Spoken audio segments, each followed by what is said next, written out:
ಎಲ್ಲರಿಗೂ ನಮಸ್ಕಾರ. S L Bhyrappa ಅವರ ಉತ್ತರಾಖಂಡ ಕಾದಂಬರಿಯನ್ನು ಮುಂದುವರಿಸೋಣ.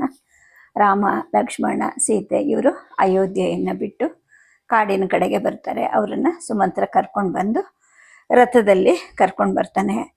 ಗುಹನ ಒಂದು ನಾಡಿನವರೆಗೂ ಬರ್ತಾರೆ. ಅಲ್ಲಿ ಗುಹನಿಂದ ಅವರು ಕೆಲವಾರು ಬಟ್ಟೆಗಳನ್ನು ಮತ್ತು ಕೆಲವಾರು ಕುದ್ದಲಿ ಇತ್ಯಾದಿಗಳನ್ನು ಇಸ್ಕೊಂಡು ಹೊರಡ್ತಾರೆ. ಗಂಗೆಯನ್ನು ದಾಟಬೇಕಾದ್ರೆ ಸೀತೆ ಅಂದ್ಕೊಂಡಿರ್ತಾಳೆ, ವನವಾಸ ಮುಗಿಸ್ಕೊಂಡು ಬಂದ ನಂತರ ನಿನಗೆ ನಾನು ಸೇವೆ ಮಾಡ್ತೀನಿ, ತಂಬಿಟ್ಟಿನ ಸೋಡ್ರುಗಳು, ಸುವರ್ಣ ದುಕ್ಕುಲ ಎಲ್ಲವನ್ನು ಅರ್ಪಿಸ್ತೀನಿ ಅಂತ ಹೇಳ್ಕೊಂಡಿರ್ತಾಳೆ. ಆದರೆ ಅವಳು ಹಿಂತಿರುಗಿ ಬರೋ ಅಷ್ಟೊತ್ತಿಗೆ, ಅಂದರೆ ವನವಾಸವನ್ನು ಮುಗಿಸ್ಕೊಂಡವ್ರು ಬರೋ ಅಷ್ಟೊತ್ತಿಗೆ ಆ ಅಯೋಧ್ಯೆಯಲ್ಲಿ ಅರಾಜಕತೆ ತುಂಬಿರುತ್ತೆ. ಗಂಡನಿಗೆ ಅದ್ರ ಕಡೆ ಗಮನ, ಮತ್ತು ಈಕೆ ಗರ್ಭಿಣಿನೂ ಆಗ್ತಾಳೆ. ಗರ್ಭಿಣಿ ಆಗ್ತಿದ್ದ ಹಾಗೆಯೇ ರಾಮ ಅವಳನ್ನು ತ್ಯಜಿಸಿದ್ದು ಆಗುತ್ತೆ. ಹಾಗಾಗಿ ಹರಕೆಯನ್ನು ನಾನು ತೀರ್ಸೋಕ್ಕಾಗಿಲ್ಲ, ಆದರೆ ಯಾವಾಗಾದರೂ ತಪ್ಪೊಪ್ಪಿಗೆ ಹರಕೆ ಮಾಡಿಕೊಂಡು ಬರ್ತೀನಿ ಅಂಥೇಳ್ಬಿಟ್ಟು ಆಕೆ ಗಂಗೆಗೆ ಕೈ ಮುಗಿತಾಳೆ. ದಾಟಿದ ಮೇಲೆ ಅಂದರೆ ಮತ್ತೆ ಕತೆ ಆ ಹಳೆಯ ಕತೆಗೆ ಹೋಗುತ್ತೆ. ಇವರು ಗಂಗೆಯನ್ನು ದಾಟಿದ ಮೇಲೆ ನಾವಿಕರಿಗೆ ಕೈ ಮುಗಿದು ಮುಂದಕ್ಕೆ ಹೊರಡ್ತಾರೆ. ಅವರಿಬ್ಬರ ಎಡತೋಳುಗಳಿಗೆ ಜಗ್ಗಿ ಬಿದ್ದ ಬಿಲ್ಲುಗಳಿರುತ್ತೆ, ಬೆನ್ನಿಗೆ ತೂಗೋ ಬತ್ತಳಿಕೆ ಇರುತ್ತೆ, ಬಲಗೈ ಮೇಲೆ ಭಾರವಾದ ಖಡ್ಗಗಳು ಕೂಡ ಇರುತ್ತೆ. ಲಕ್ಷ್ಮಣ ಬಲಭುಜಕ್ಕೆ ಗುದ್ದಲಿಯನ್ನು ಇಳಿ ಹಾಕ್ಕೊಂಡಿರ್ತಾನೆ, ತಲೆಗೆ ಶಿರಸ್ತ್ರಾಣದ ಹಾಗೆ ಒಂದು ತಪ್ಪಲೆಯನ್ನು ದಬ್ಬಲು ಹಾಕ್ಕೊಂಡಿರ್ತಾನೆ, ಸೊಂಟಕ್ಕೆ ಒಂದು ಮಂಚನ್ನು ಸಿಕ್ಕಿಸ್ಕೊಂಡಿರ್ತಾನೆ. ರಾಮ ಬಲಗೈಯಲ್ಲಿ ಹಿಡಿದಿದ್ದು ಕೊಡಲಿ ಮತ್ತು ಸಲಿಕೆಗಳು. ಈ ಭಾರವನ್ನು ಹೊತ್ತು ನಡೆಯೋದು ಅವ್ರಿಗೂ ಕಷ್ಟ ಆಗ್ತಿದೆ ಅನ್ನೋದು ಅವರ ನಿಧಾನದ ಹೆಜ್ಜೆಯ ಗತಿಯಿಂದ ನನಗೆ ಗೊತ್ತಾಯಿತು. ಅಣ್ಣನಿಗಿಂತ ತಮ್ಮನೇ ಹೆಚ್ಚು ಭಾರ ಹೊತ್ತಿದ್ದ.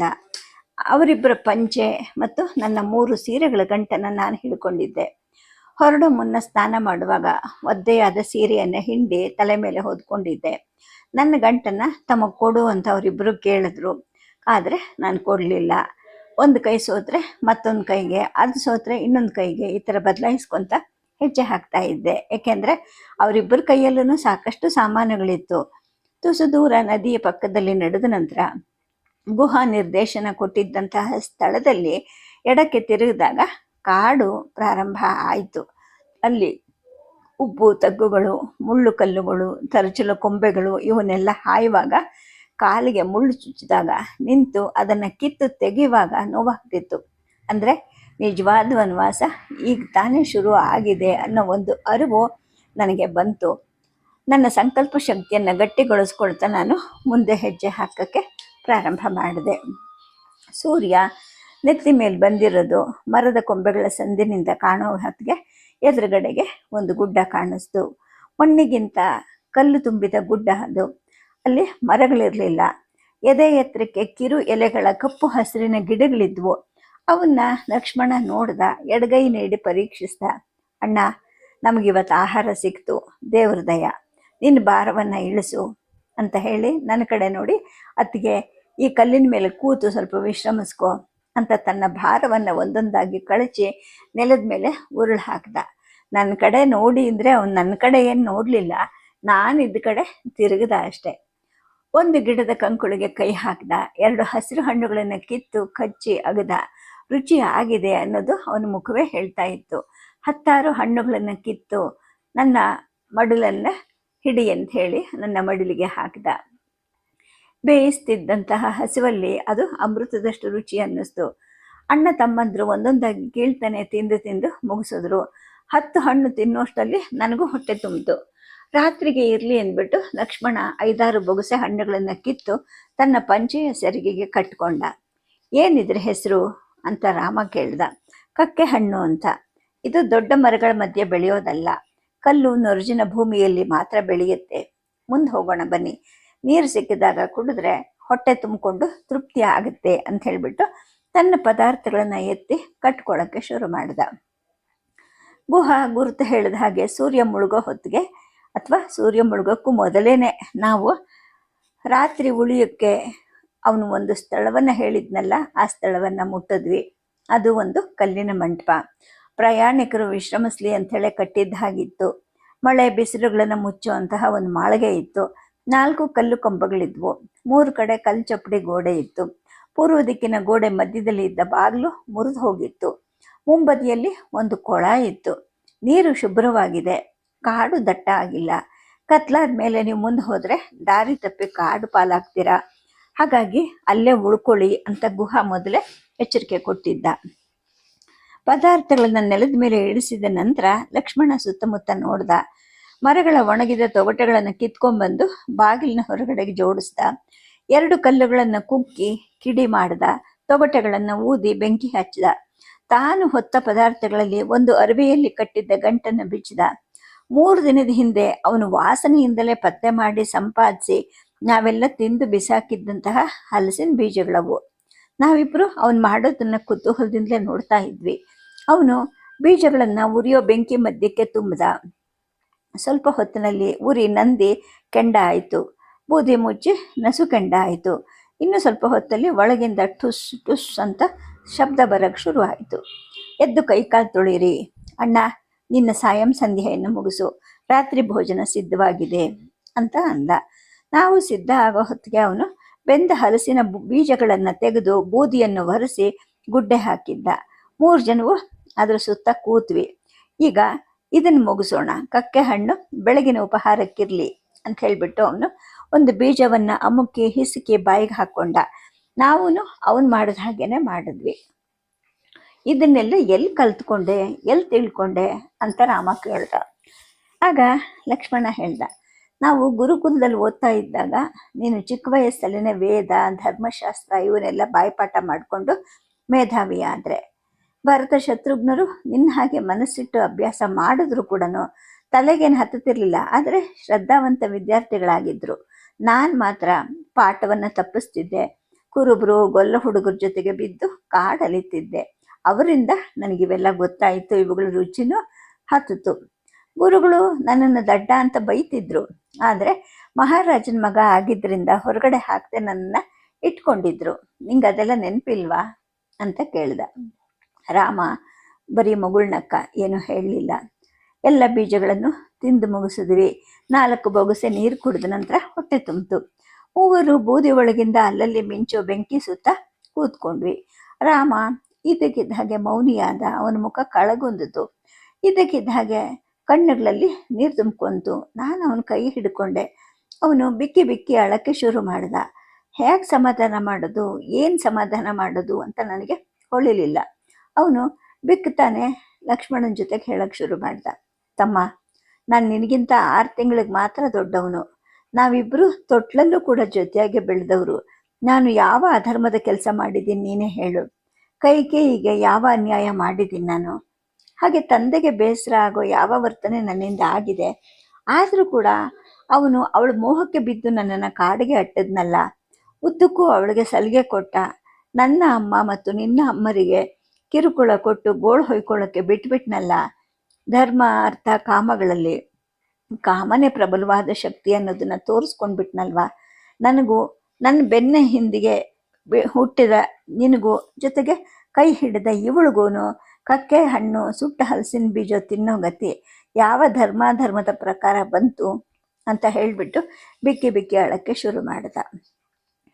ಪಿತೃವಾಕ್ಯವನ್ನು ಅತ್ಯಂತ ಶ್ರದ್ಧಾಭಕ್ತಿಗಳಿಂದ ತಲೆ ಮೇಲೆ ಹೊತ್ಕೊಂಡು ಕಾಡಿಗೆ ಬಂದಿದ್ದ ರಾಮ ಈಗ ಮೊದಲ ಸಲ ತನ್ನ ತಂದೆ ಮೇಲೆ ಅಸಮಾಧಾನವನ್ನು ಹೇಳ್ಕೊಂಡ. ತಪ್ಪಲೆ ಒಳಗಡೆ ಕಾಯ್ತಾ ಇದ್ದ ನೀರು ಕುದಿ ಹತ್ತಿ ಆವಿ ತುಂಬಿ ಸ್ಫೋಟಿಸಿ ಮುಚ್ಚಳವನ್ನು ಢಣ್ಣಂತ ಬಿಸಾಕತ್ತಲ್ಲ, ಆ ಥರ ಆದಾಗಾಯಿತು. ಅವನು ಮುಂದೆ ಮಾತು ತೋರದೆ ಅಥವಾ ತಾನು ಆಡಬೇಕಾದ್ದೆಲ್ಲ ಆಡ ಮುಗಿಸ್ದೆ ಅನ್ನೋ ಹಾಗೆ ಸುಮ್ಮನೆ ಕೂತ್ಬಿಟ್ಟ. ಧರ್ಮದಲ್ಲಿ ಪ್ರಾಜ್ಞನು, ಸಂಯಮದಲ್ಲಿ ಆದರ್ಶಪ್ರಾಯನು ಅಂತ ಪ್ರಜಾ ಸಮಸ್ತರಿಂದ ಹೊಗಳಿಸ್ಕೊಳ್ತಿದ್ದ ಇವನಿಗೆ ನಾನು ಏನಂತ ಸಮಾಧಾನ ಮಾಡಲಿ? ಯಾವ ಸಮಾಧಾನ ಹೇಳಲಿ? ಬೂದಿ ಆಚೆ ಬದಿಗೆ ಕೂತಿದ್ದ ಲಕ್ಷ್ಮಣ ಅಣ್ಣನ ಪಕ್ಕಕ್ಕೆ ಜರಗದ. ಅವನ 2 ಕೈಗಳನ್ನು ಗಟ್ಟಿಯಾಗಿ ಹಿಡ್ಕೊಂಡು ಹೇಳ್ದ, ನೋಡು, ಇನ್ನಷ್ಟು ನಾನು ವೇದ ಧರ್ಮಶಾಸ್ತ್ರಗಳನ್ನು ಓದಿದ ಅಲ್ಪ ಸ್ವಲ್ಪವನ್ನು ಸರಿಯಾಗಿ ಅರ್ಥನೂ ಮಾಡಿಕೊಂಡಿಲ್ಲ. ಪ್ರಪಂಚದಲ್ಲಿ ಎಲ್ಲರೂ ಧರ್ಮ ನಿಯಮದಂತೆ ನಡೆಯೋದಿಲ್ಲ. ಅಂತಹ ನಿಯಮವನ್ನು ತಮಗೆ ತಾವೇ ಹಾಕ್ಕೊಂಡು ನಿನ್ನ ಹಾಗೆ ಕೆಲವರು ನಡೀತಾರೆ. ಆದರ್ಶ ಪುರುಷರು ಅಂತ ಕೂಡ ಅನ್ನಿಸ್ಕೊಳ್ತಾರೆ. ನೀನು ಕೂಡ ಆ ಮಾರ್ಗದಲ್ಲೇ ಹೊರಟಿದ್ಯಾ. ಈಗ ಯಾಕೆ ಎದೆಗುಂದುತ್ತಾ ಇದೆಯಾ? ನೀನು ಮನುಷ್ಯನೇ ಅಲ್ವಾ? ಕುದಿಯನ್ನು ಹೊರ ಹಾಕಬೇಕು ಅನ್ನಿಸ್ದಾಗ ಹಾಕ್ಬಿಡು, ಶಮನ ಆಗತ್ತೆ. ಧರ್ಮ ಅಧರ್ಮ ಅನ್ನೋ ಜಿಜ್ಞಾಸೆಯಿಂದ ಏನು ಪ್ರಯೋಜನ ಇಲ್ಲ ಅಂತ ಅಂದ.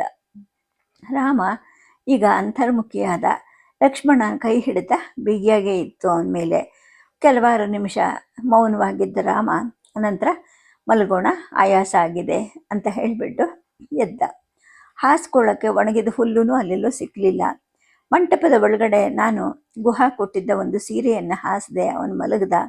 ಸಲಿಕೆ ಗುದ್ದಲಿ ಮೊದಲಾದವುಗಳನ್ನು ಒಳಗಡೆ ಇಟ್ಟು ಬಿಲ್ಲು ಬಾಣ ಖಡ್ಗಗಳನ್ನು ಕೈಯಲ್ಲಿ ಹಿಡ್ಕೊಂಡು ಲಕ್ಷ್ಮಣ ಹೊರಗಿನ ಒಂದು ಕಲ್ಲಿನ ಮೇಲೆ ಕೂತ್ಕೊಂಡ. ನಾನು ರಾಮನ ಪಕ್ಕ ಮಲಗಿದೆ.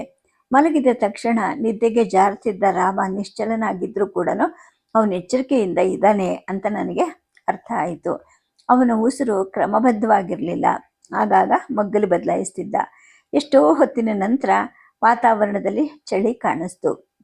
ನಾವು ತಣ್ಣಗೆ ಗಾಳಿ ಬೀಸುವಷ್ಟು ಎತ್ತರದಲ್ಲಿ ಬಂದಿದ್ದೀವಿ ಅಂತ ಅರ್ಥ ಆಯಿತು. ಹವೆ ಬದಲಾಗುವಂತಹ ನಡುರಾತ್ರಿ ಅದು. ಗುಹಾ ಕೊಟ್ಟಿದ್ದ ಉಳಿದ 3 ಸೀರೆಗಳನ್ನು ಕತ್ತಲಲ್ಲಿ ಜೋಡಿಸಿ ಅವನಿಗೆ ಹೊದಿಸಿದೆ.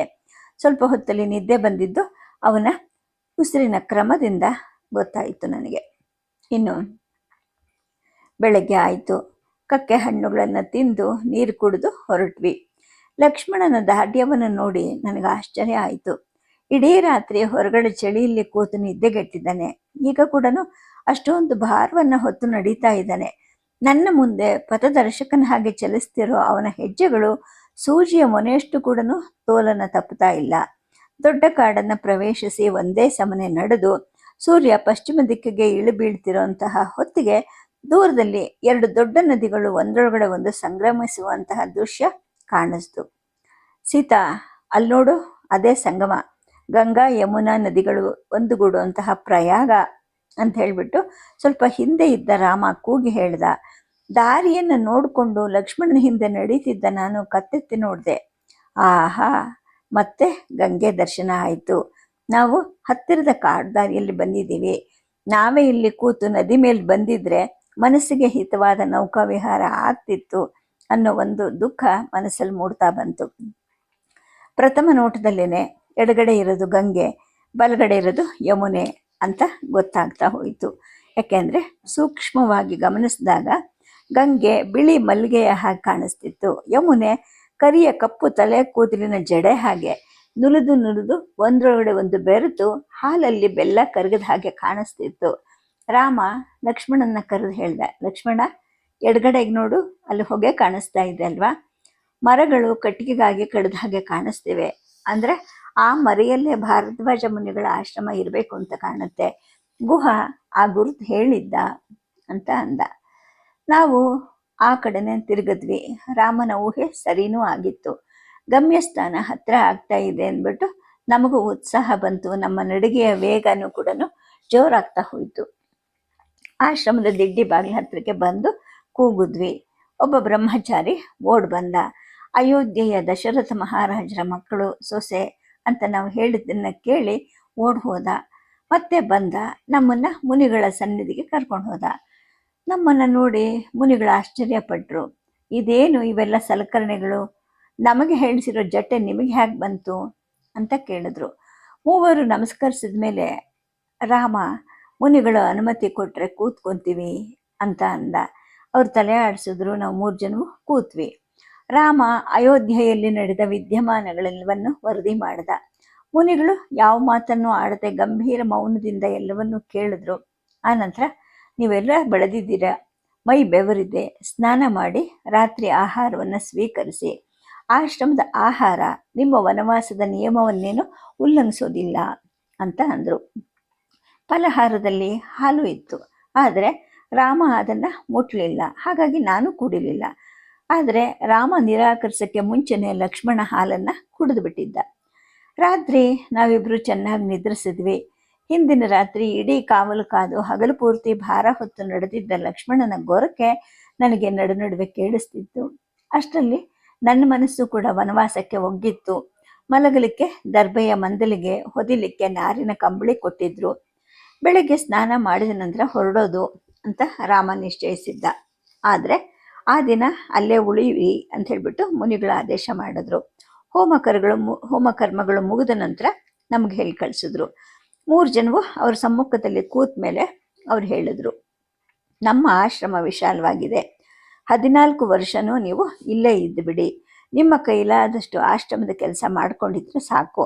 ನಮ್ಮ ವಿದ್ಯಾರ್ಥಿಗಳಿಗೆ ಬಿಲ್ಲಿನ ವಿದ್ಯೆಯನ್ನು ಕಲಿಸ್ತಾ ಇದ್ದೀವಿ, ಅದಕ್ಕೆ ಗುರುವಾಗಿ ನೀವು ನಿರ್ವಹಿಸಿದ್ರೆ ನಮ್ಮ ಆಶ್ರಮದ ಕೀರ್ತಿನೂ ಹೆಚ್ಚುತ್ತೆ, ಜೊತೆಗೆ ನಮ್ಮ ಜೊತೆಯಲ್ಲಿರೋದು ನಿಮಗೆ ಬೇಡ ಅಂತ ಅನಿಸಿದ್ರೆ ಹೊರಭಾಗದಲ್ಲಿ ನಿಮ್ಮದೇ ಒಂದು ಕುಟೀರವನ್ನು ಕಟ್ಕೊಂಡು ನೀವಿಲ್ಲೇ ಇರಿ ಅಂತ ಆಹ್ವಾನಿಸಿದ್ರು. ನನಗೆ ಆ ಸಂಗಮದ ಸೊಬಗು ತುಂಬ ಇಷ್ಟ ಆಗ್ಬಿಟ್ಟಿತ್ತು. ನನಗಂತೂ ಸಂತೋಷ ಆಯಿತು. ಇಲ್ಲೇ ಇದ್ದುಬಿಡೋಣ ಅಂತ ನಿರ್ಧಾರ ಮಾಡಿದೆ. ನಿರ್ಧಾರದ ಅಧಿಕಾರ ನನಗೆ ಇದೆಯೇನೋ ಅನ್ನೋ ಹಾಗೆ ಇಲ್ಲಿರೋಣ ಅಂತ ಅಂದ್ಕೊಂಡ್ಬಿಟ್ಟೆ. ಆದರೆ ರಾಮ ಉತ್ತರಿಸ್ದ, ನಿಮ್ಮ ಕೃಪೆಯಿಂದ ನಾವು ಧನ್ಯರಾದ್ವಿ, ಆದರೆ ನನಗೆ ಆಜ್ಞೆ ಆಗಿರೋದು ವನವಾಸ ಮಾಡು ಅಂತ. ಪ್ರಶಾಂತವಾದ ಈ ಸಂಗಮ ಸ್ಥಾನ ವನ ಅಲ್ಲ. ತಮ್ಮ ರಕ್ಷಣೆಯ ಆಶ್ರಮದಲ್ಲಿ ವನದ ಕಷ್ಟ ನಷ್ಟಗಳು ಇರೋದಿಲ್ಲ. ಆದರೆ ನಾನು ತಂದೆಗೆ ಕೊಟ್ಟ ವಚನವನ್ನು ಮೀರಿದ ಹಾಗಾಗತ್ತಲ್ವಾ? ಅಲ್ಲದೆ ಇದು ತುಂಬ ದೂರ ಇಲ್ಲ, ಹಾಗಾಗಿ ಅಯೋಧ್ಯೆಯ ಜನ ನನ್ನನ್ನು ನೋಡಲಿಕ್ಕೆ ಆಗಾಗ ಬರಬಹುದು. ನಾನು ಕೋಸಳದ ಸಂಪರ್ಕವೇ ಇಲ್ಲದೆ ಇರುವಂತಹ ಜೀವನ, ಅಂದರೆ ಸಂಪರ್ಕನೇ ಇಲ್ಲದೆ ಇರೋ ಕಡೆ ಜೀವನ ಮಾಡ್ತೀನಿ ಅಂತ ಆಜ್ಞಾಬದ್ಧನಾಗಿದ್ದೀನಿ. ಈ ನಿಯಮಗಳಿಗೆ ಹೊಂದುವಂತಹ ಯಾವುದಾದ್ರೂ ಸ್ಥಳವನ್ನು ನೀವು ಸೂಚಿಸಿ ನಮಗೆ ದಾರಿ ತೋರಿಸಿ ಅಂತ ಹೇಳ್ದ. ಋಷಿಗಳು ಸ್ವಲ್ಪ ಹೊತ್ತು ಆಲೋಚನೆ ಮಾಡಿದ್ರು. ಒಂದು ಕೆಲಸ ಮಾಡಿ, ಇಲ್ಲಿಂದ 10 ಕ್ರೋಶ ದೂರದ ದಟ್ಟಾರಣ್ಯದ ಮಧ್ಯ ಚಿತ್ರಕೂಟ ಅನ್ನೋ ಒಂದು ಪರ್ವತ ಇದೆ. ಪ್ರಾಚೀನ ಕಾಲದಿಂದಲೂ ಋಷಿಗಳು ತಪಸ್ ಮಾಡಿದ ಪುಣ್ಯ ಪ್ರದೇಶ ಅದು. ಅಲ್ಲಿ ಕೂತ್ರಣ್ಣೆ ಸಾಕು, ಮನಸ್ಸು ಪ್ರಸನ್ನವಾಗುತ್ತೆ. ಕೆಳಗಡೆ ಕೊರಕಿಲಿನಲ್ಲಿ ಮಾಲ್ಯವತಿ ಅನ್ನೋ ಒಂದು ನದಿನೂ ಹರಿಯುತ್ತೆ. ಎಂತಹ ಕಡು ಬೇಸಿಗೆಯಲ್ಲೂ ಬರಗಾಲದಲ್ಲೂ ಅದರ ನೀರು ಇಂಗೋದಿಲ್ಲ. ವರ್ಷದ 12 ತಿಂಗಳು ಗಿಡ ಮರಗಳು ಹಣ್ಣಿನಿಂದ ಜಗ್ಗಿರುತ್ತವೆ. ಗೆಡ್ಡೆ ಗೆಣಸುಗಳಿಗೂ ಕೂಡ ಅಭಾವನೇ ಇಲ್ಲ. ನಿನಗೆ ಬೇಕಾದರೆ ನಾನು ದಾರಿನ ವಿವರಿಸ್ತೀನಿ, ಆದರೆ ಈ ದಿನ ಇಲ್ಲಿದ್ದು ವಿಶ್ರಮಿಸಿ ಆಮೇಲೆ ಹೊರಡಿ ಅಂತ ಅಂದರು. ರಾಮ ಋಷಿಗಳನ್ನು ಉಪನಿಷತ್ತುಗಳ ರಹಸ್ಯವನ್ನು ಕೇಳ್ದ. ಅವ್ರ ಮಾತನ್ನು ಗಾಢ ಮಗ್ನತೆಯಿಂದ ಇಡೀ ಹಗಲು ಆಲಿಸ್ದ. ನಾನು ಆಶ್ರಮದ ಹಿಂಬದಿಯ ಎತ್ತರದ ದಿಬ್ಬದ ಮೇಲೆ ಕೂತ್ಕೊಂಡು ದಾಂಪತ್ಯದ ಮಿಲನ ಹಾಗೆ ಕಾಣ್ತಕ್ಕಂತಹ 2 ನದಿಗಳ ಸಂಗಮವನ್ನು ನೋಡ್ತಾ ಇದ್ದೆ. ಲಕ್ಷ್ಮಣ ಗೋಶಾಲೆಯಲ್ಲಿ ಒಂದೊಂದು ಹಸುಕರುಗಳನ್ನು ನೇವರಿಸಿ ಪರೀಕ್ಷಿಸುತ್ತಾ ಗೋಪಾಲನೆಯಲ್ಲಿ ನಿರತರಾಗಿದ್ದಂತಹ ಬ್ರಹ್ಮಚಾರಿಗಳ ಜೊತೆಗೆ ಮಾತಾಡ್ತಾ ಇದ್ದ. ಆ ದಿನ ಕಳೀತು. ಬೆಳಗ್ಗೆ ಬೇಗ ಹೊರಟ್ವಿ. ಲಕ್ಷ್ಮಣ ನಿನ್ನೆ ತನಕ ಇದ್ದ ಹೊರ ಜೊತೆಗೇನೆ 2 ಗಡಿಗೆಗಳಿಗೆ ಒಂದು ತುಂಡು ಹಗ್ಗ ಕಟ್ಟಿ ಎದೆಯ ಕಡೆಗೊಂದು ಬೆನ್ನಿನ ಕಡೆಗೊಂದರಂತೆ ಎಡ ಹೆಗಲಿಗೆ ನೇತು ಹಾಕ್ಕೊಂಡಿದ್ದ. ಅವುಗಳನ್ನು ತೋಲನ ಮಾಡಿಕೊಂಡು ನಡೆಯೋದು ಕಷ್ಟವೇ ಆಗ್ತಿತ್ತು. ಆದರೂ ಕೂಡ ನಿಧಾನವಾಗಿ ನಿಭಾಯಿಸ್ತಿದ್ದ. ಗಡಿಗೆಗಳು ಎಲ್ಲಿವು ಅಂತ ನನ್ನ ಹಿಂದೆ ಬರ್ತಿದ್ದ ರಾಮ ಕೂಗ್ದ. ಆಶ್ರಮದ್ದು ಅಂತ ಲಕ್ಷ್ಮಣ ಹೇಳ್ದ. ನಾವು ಆಶ್ರಮಕ್ಕೆ ಕೊಡಬೇಕೇ ವಿನ ಪಡಿಬಾರ್ದು, ನಿಲ್ಲು, ಅದನ್ನು ಹಿಂದಿರುಗಿಸಿ ಬರೋಣ ಅಂತ ರಾಮ ಗಾಬರಿಯಿಂದಲೇ ಕೇಳ್ದ. ಯಾರೋ ಒಬ್ಬ ಕುಂಬಾರ ಭಕ್ತ ಒಂದೇ ಸಲ 100 ಗಡಿಗೆ 100 ಮಡಿಕೆಗಳನ್ನು ಗಾಡಿಗೆ ಕಟ್ಟಿ ತಂದು ಒಪ್ಪಿಸಿದ್ನಂತೆ. ಅವು ಮಳೆಯಲ್ಲಿ ನೆನಿತಾ ಬಿಸಿಲಲ್ಲಿ ಕಾಯ್ತಾ ರಾಶಿ ಬಿದ್ದಿವೆ. 4 ಗಡಿಗೆಗಳನ್ನು ಬ್ರಹ್ಮಚಾರಿಗಳು ಆಶ್ರಮಕ್ಕೆ ನದಿಯಿಂದ ನೀರು ತರಕ್ಕೆ ಬಳಸ್ತಾ ಇದ್ದಾರಂತೆ. ಋಷಿಗಳು ಹೇಳಿದ ವರ್ಣನೆಯಲ್ಲಿ ಆ ಚಿತ್ರಕೂಟ ಅನ್ನೋದು ಕಡಿದಾದ ಸ್ಥಳ. ನಾವುಗಳು ಅಲ್ಲಿ ಮೇಲ್ಭಾಗದಲ್ಲಿ ಕುಟೀರ ಕಟ್ಟಿ ವಾಸ ಮಾಡಬೇಕು. ಅಡುಗೆಗಾಗಲಿ ಕುಡಿಯೋಕ್ಕಾಗಲಿ ಬುಡದ ಆಳದಲ್ಲಿ ಹರಿಯೋ ನದಿಯಿಂದ ನೀರು ತರಬೇಕು. ಗಡಿಗೆ ಇಲ್ಲದೆ ಬೊಗಸೆಯಲ್ಲಿ ನೀರು ತರೋಕ್ಕಾಗತ್ತಾ? ನಾನು ಬ್ರಹ್ಮಚಾರಿಗಳನ್ನ ಕೇಳೇ ತಂದಿರೋದು, ಇನ್ನೂ 4 ತೊಗೊಂಡು ಹೋಗಿ ಅಂತ ಹೇಳಿದ್ರು. ಇದರಲ್ಲಿ ಪಾಪ ಏನೂ ಇಲ್ಲ, ನೀನು ಗಾಬರಿ ಆಗಬೇಡ ಅಂತ ಲಕ್ಷ್ಮಣ ಹೇಳಿದ್ದಕ್ಕೆ ರಾಮ ಸುಮ್ಮನಾದ. ಮಧ್ಯಾಹ್ನದ ಹೊತ್ತಿಗೆ ಯಮುನಾ ನದಿ ಸಿಕ್ತು. ಗಂಗೆಯಂತಲ್ಲದೆ ಇದರಲ್ಲಿ ಕಲ್ಲು ಬಂಡೆಗಳಿಂದ ಉಂಟಾದ ಸುಳಿಗಳಿದ್ವು. ಸುಳಿಗಳಿಲ್ಲದೆ ಇರುವಂತಹ ಭಾಗ ಸಿಗೋ ತನಕ ಕೆಳಮುಖವಾಗಿ ನಡೆದು ರಾಮ ಲಕ್ಷ್ಮಣರಿಬ್ಬರು ನಿಂತು ಯೋಚನೆ ಮಾಡಿದ್ರು. ಇಲ್ಲಿ ನಾವೇನೂ ಇಲ್ಲ, ಜನರೂ ಕಾಣಿಸ್ತಿಲ್ಲ, ನಾವೇ ಒಂದು ತೆಪ್ಪ ಕಟ್ಟಿಬಿಡೋಣ ಅಂತ ಲಕ್ಷ್ಮಣ ಸೂಚಿಸ್ದ. ಹೇಗೆ ಅಂತ ರಾಮ ಪ್ರಶ್ನಿಸ್ದ. ಹತ್ತಿರದ ಒಂದು ಬಿದಿರುಮಳೆ ಹತ್ತಿರಕ್ಕೆ ಹೋಗಿ ಲಕ್ಷ್ಮಣ ಕೊಡಲಿಯಿಂದ ಹಲವಾರು ಒಣತುಂಡುಗಳನ್ನು ಕಡಿದು ತಗೊಂಡ್ಬಂದ. ಕಾಡಿನಲ್ಲಿ ಯಥೇಚ್ಛವಾಗಿ ಹಬ್ಬಿ ಹರಡಿದ್ದ ಉಗುನಿ ಬಳ್ಳಿಗಳನ್ನು ಕಿತ್ತು ಅಡ್ಡಡ್ಡವಾಗಿ ಉದ್ದುದ್ದವಾಗಿ ಒಣ ಬಿದಿರು ತುಂಡುಗಳನ್ನು ಜೋಡಿಸಿ ಕಟ್ಟಿದ. ನಮ್ಮ ಸಾಮಾನು ಸಲಕರಣೆಗಳೆಲ್ಲ ಅದ್ರ ಮೇಲಿಟ್ಟ. ಹುಟ್ಟು ಹಾಕಕ್ಕೆ 2 ಉದ್ದನೆಯ ಬೊಂಬುಗಳನ್ನು ಹಿಡ್ಕೊಂಡು ಬಂದ. ಹತ್ತು ಅಂತ ನನಗೆ ಹೇಳ್ದ. ನನಗೆ ಭಯ. ಅವಳು ಭಯ ಪಡ್ತಾಳೆ, ನೀನು ಮೊದಲು ಹತ್ತಿ ಅವಳ ಕೈ ಹಿಡಿದು ಹತ್ತಿಸ್ಕೋ ಅಂತ ರಾಮ ಹೇಳ್ದ. ನನ್ನ ಮುಖ ತಕ್ಷಣ ಬೆವರಿತು. ಲಕ್ಷ್ಮಣ ಕೈ ನೀಡಕ್ಕೆ ಮೊದಲೇ ಹತ್ತಿಬಿಟ್ಟೆ. ನಾನು ಪುಗ್ಲಿ ಅಲ್ಲ ಅಂತ ತೋರ್ಸೋಕ್ಕೆ ಭಯವನ್ನು ದಾಟಿದ್ನೋ ಅಥವಾ ಲಕ್ಷ್ಮಣನ ಕೈ ಹಿಡಿಯೋಕ್ಕೆ ನಾಚಿಕೊಂಡು ನಾನು ಈ ಥರ ಮಾಡಿದ್ನೋ ನನಗೆ ಗೊತ್ತಾಗಲಿಲ್ಲ. ತೆಪ್ಪದ ಮುಂಬದಿಯಲ್ಲಿ ಲಕ್ಷ್ಮಣ, ಹಿಂಬದಿಯಲ್ಲಿ ರಾಮ ಹುಟ್ಟು ಹಾಕ್ತಾ ಇದ್ರು. ತೆಪ್ಪ ದಾಟ್ತಲೂ ಇತ್ತು, ಕೆಳಕ್ಕೆ ಸೆಳಿತಲೂ ಇತ್ತು. ಅಂತೂ ಇಂತೂ ಆಚೆ ದಡವನ್ನು ಸೇರಿದ್ವಿ. ನಾನು ಉದ್ದಕ್ಕೂ ಯಮುನಾ ಮಾತೆಯನ್ನು ಕೂಡ ರಕ್ಷಣೆಗೋಸ್ಕರ ಪ್ರಾರ್ಥನೆ ಮಾಡ್ತಾ ಇದ್ದೆ. 3ನೇ ದಿನದ ಹೊತ್ತಿಗೆ ನಾವು ಚಿತ್ರಕೂಟ ಪರ್ವತವನ್ನು ತಲುಪಿದ್ವಿ.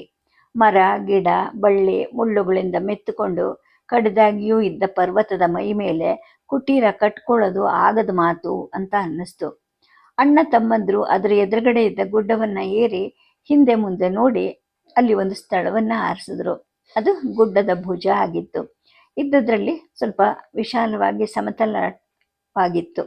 ಅಲ್ಲಿ ಕುಟೀರವನ್ನು ಕಟ್ಕೋಬಹುದು ಅಂತ ನಿರ್ಧರಿಸಿದ್ರು. ಲಕ್ಷ್ಮಣ ತಕ್ಷಣವೇ ಕಾರ್ಯೋದ್ಯುಕ್ತನಾದ. ರಾಮ ಅವನ ಸಹಾಯಕ್ಕೆ ತೊಡಗ್ದ. ಆದರೆ ಅವನಿಗೆ ಎದುರಿಗೆ ಕಾಣುತ್ತಿದ್ದ ಹಸಿರು ಬಣ್ಣದ ಶಿಖರಗಳ ಸಾಲು ಆಕರ್ಷಿಸ್ತಾ ಇತ್ತು. ಸೂರ್ಯನ ಚಲನೆಯ ಒಂದೊಂದು ಗಳಿಗೆಯೂ ಶಿಖರಗಳಿಗೆ ಹೊಸ ಹೊಸ ಬಣ್ಣ, ಹೊಸ ಆಕಾರಗಳನ್ನು ಕೊಡ್ತಾ ಇತ್ತು. ತೆಳು ಮೋಡಗಳು ಸುತ್ತಕೊಂಡಾಗ ಅವು ಬೇರೆ ಬೇರೆ ಪ್ರಾಣಿಗಳ ಹಾಗೆ ಕಾಣಿಸ್ತಿತ್ತು. ಕೆಲವೊಮ್ಮೆ ದೈತ್ಯಗಾತ್ರದ ಮನುಷ್ಯನ ಹಾಗೆ, ಒಮ್ಮೊಮ್ಮೆ ಹೆಂಗಸಿನ ಹಾಗೆ, ಒಮ್ಮೊಮ್ಮೆ ಗಂಡಸಿನ ಹಾಗೆ ಕೂಡ ಕಾಣಿಸ್ತಾ ಇತ್ತು.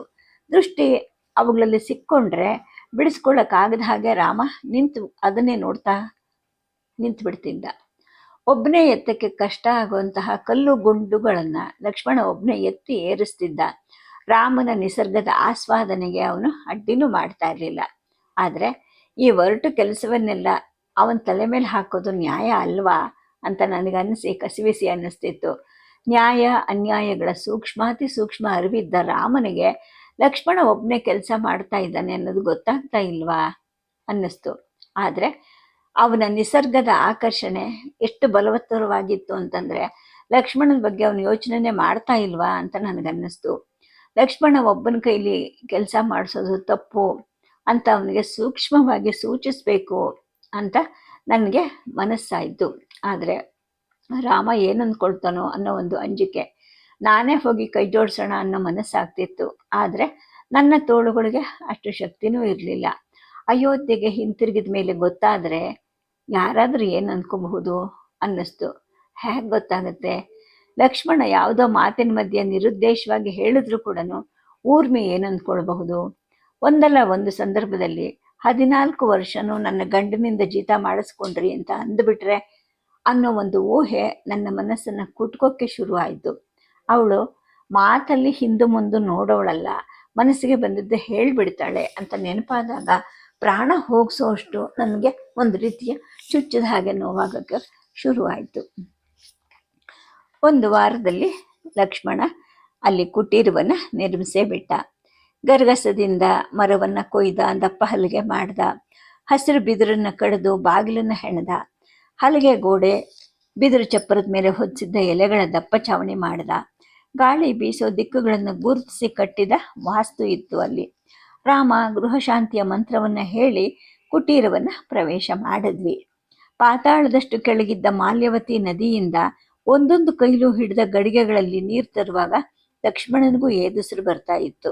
ರಾಮ ಹಣ್ಣು ಹಂಪಲುಗಳನ್ನು ತರ್ತಾ ಇದ್ದ.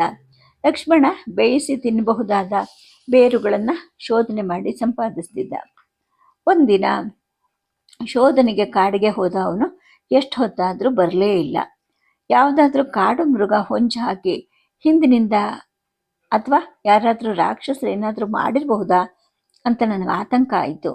ಅವನು ಎಷ್ಟೇ ಶಕ್ತಿವಂತನಾದರೂ ಬಿಲ್ಲು ಬಾಣ ಖಡ್ಗಗಳಿಂದ ಸಜ್ಜಿತನೇ ಆಗಿದ್ರೂ ಕೂಡ ಹುಲಿ ಕಿರುಬುಗಳ ಸಂಚಿನ ಮುಂದೆ ಏನು ಮಾಡ್ತಾನೆ ಅನ್ನೋ ಭಯ.